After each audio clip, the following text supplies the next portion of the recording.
आज हमने chapter number 2 start करना है जिसका नाम है रियल एंड कॉम्प्लेक्स एनालिसिस। तो कुछ डेफिनेशंस देख लेते हैं। सबसे पहले define terminating decimal fractions and define recurring and non-terminating decimal fractions. The decimal fractions in which there are finite number of digits in its decimal part is called a terminating decimal fraction. For example, 2/5 is equals to 0.4. इसके decimal part में जो है वो finite numbers हैं, तो इस वजह से ये टर्मिनेटिंग डेसिमल फ्रैक्शन होगी और इस तरह से ये भी।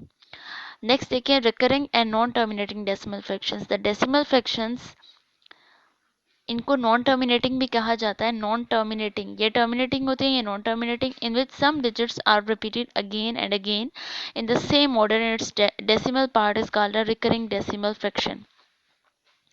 मतलब कि इनके डेसिमल पार्ट में, मतलब कि जिनके जो डेसिमल पार्ट है उसमें जो नंबर्स आ रहे हैं वो बार बार रिपीट हो रहे हों और एक ही ऑर्डर से रिपीट हो रहे हों, तो इस तरह की जो फ्रैक्शंस होती हैं उनको हम रिकरिंग या फिर नॉन टर्मिनेटिंग डेसिमल फ्रैक्शंस कहते हैं।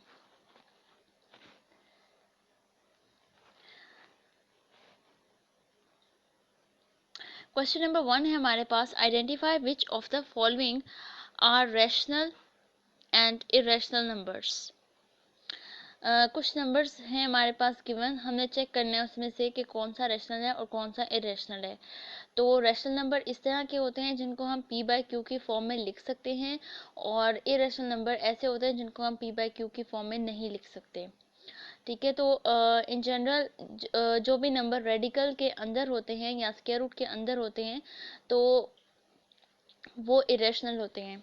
तो फर्स्ट हमारे पास है स्क्वायर रूट ऑफ 3, तो ये हमारे पास इरेशनल नंबर है क्योंकि हम इसको p बाई क्यू की फॉर्म में नहीं लिख सकते।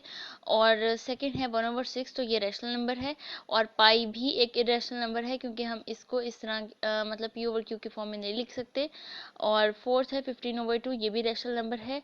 और 7.25 ये भी रैशनल नंबर है, इसको अगर जो है फ्रैक्शन में कन्वर्ट करेंगे तो।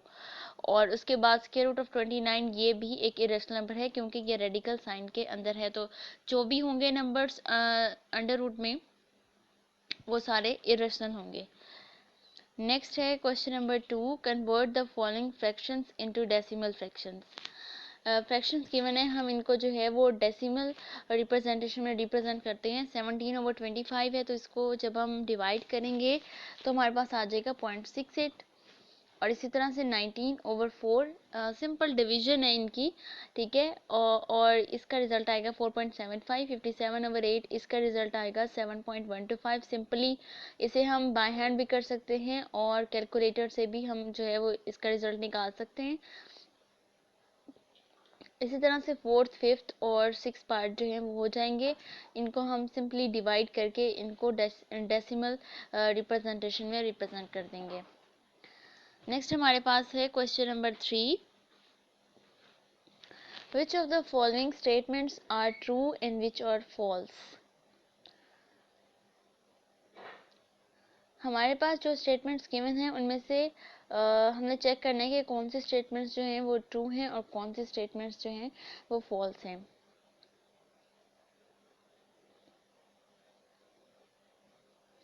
तो सबसे पहला हमारे पास है कि 2/3 इज एन इरेशनल नंबर।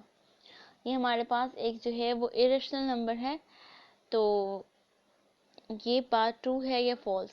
तो ये p बाई क्यू की फॉर्म में लिखा हुआ है, तो इट्स मीन ये जो है वो रेशनल नंबर है, तो हम इसको इरेशनल नहीं कह सकते, तो इस वजह से ये फॉल्स है।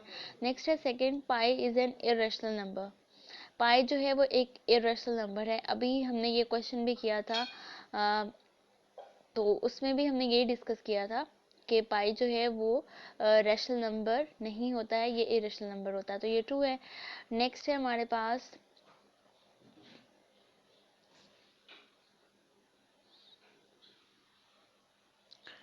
1/9 इज टर्मिनेटिंग फ्रैक्शन।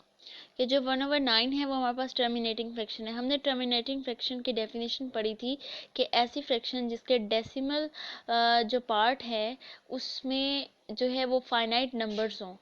ठीक है, मतलब नंबर्स जो हैं वो बार बार रिपीट ना हो रहे हों, उसमें फाइनाइट नंबर्स हों, तो उस तरह की टर्म को जो है हम कहते हैं कि ये टर्मिनेटिंग फ्रैक्शन है। अब 1/9 जो है वो, इसको जब हम डिवाइड करते हैं तो हमारे पास जो रिज़ल्ट आता है वो है हमारे पास 0.111111। मतलब कि एक ही नंबर जो है वो बार बार रिपीट हो रहा है। तो हमने उसके बारे में पढ़ा था कि वो जो टर्मिनेटिंग होती है उसमें डेसिमल पार्ट में फाइनाइट नंबर्स होते हैं, रिपीट नहीं हो रहे। तो इट्स मीन ये स्टेटमेंट जो है वो फॉल्स है। इसके बाद है 3/4 इज़ अ टर्मिनेटिंग फ्रैक्शन। हमें ये बताना है कि 3/4 टर्मिनेटिंग फ्रैक्शन है या नहीं। तो जब हम 3/4 को डिवाइड करते हैं तो हमारे पास सिंपली आ जाता है 0.75। ठीक है, तो उसमें जो है वो टर्म्स आपस में जो है वो रिपीट भी नहीं हो रही, और एक डेसिमल पार्ट में एक फाइनाइट नंबर ऑफ डिजिट्स भी हैं, तो हम इस वजह से इसको टर्मिनेटिंग फ्रैक्शन ही कहेंगे। So it is true. Next अब हमारे पास है 4/5 इज़ अ रिकरिंग फ्रैक्शन।